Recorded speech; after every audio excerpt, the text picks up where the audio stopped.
அதுக்கு தான் நம்ம சொல்றோம். நல்லவர்கள்லாம் கொஞ்சம் கொஞ்சமா கிரவுண்டுக்கு வாங்க. களத்துல வாங்க.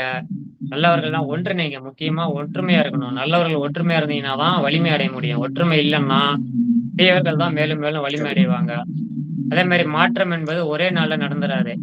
தீமைகளும் கொஞ்சம் கொஞ்சமா தான் வளர்ந்துச்சு. இல்லைங்களா? ஒரே நாள்லலாம் ஆமாங்க. வளரல. ஒரு 50 வருடமா, 100 வருடமா, படிப்படியா தீமைகள் வளர்ந்து தான் இன்னைக்கு கண்டிப்பா, உச்சத்துல நிக்குது. அப்ப இன்னைக்கு அத மாத்தணும்னு நெனைக்கிற நல்லவர்கள், அந்த நல் கண்டிப்பா. உணர்வாளர்கள், கொஞ்சம் கொஞ்சமா தான் மாற்றத்த உருவாக்க முடியும். கொஞ்சம் கொஞ்சமா ம், இணைங்க. ம், கொஞ்சம் கொஞ்சமா இணைஞ்சு, ம். கொஞ்சம் கொஞ்சமா அந்த மாற்றத்த உருவாக்குங்க. அதுக்கு தான் நாங்க உங்களுக்கு ஒரு களத்த ஏற்படுத்தி தர்றோம்.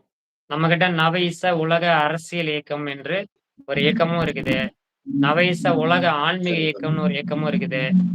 இதெல்லாம் பத்தாதுன்னு இப்ப கண்டிப்பா. புதுசா நல்லவர் உள்ளவர் கட்சி. அதே நவீச கோட்பாட்டை மையமாகக் கொண்டு ஒரு அரசியல் கட்சியும் உருவாக்கிட்டோம். இந்த கட்சி வந்து தேர்தல்ல நின்னு ஆட்சி அமைக்கிறதுக்கான கட்சி கிடையாது. ஆனால் ஒவ்வொரு நாட்டிலேயும், ஒவ்வொரு மாநிலம், மாவட்டம், ஒவ்வொரு ஊர்லயும் யார் ஆட்சி செய்ய வேண்டும் என்பதை நிர்ணயிக்கின்ற ஒரு மிகப்பெரிய மாபெரும் சக்தியாக இருக்க போற கட்சி தான் நம்ம என்.வி.கே.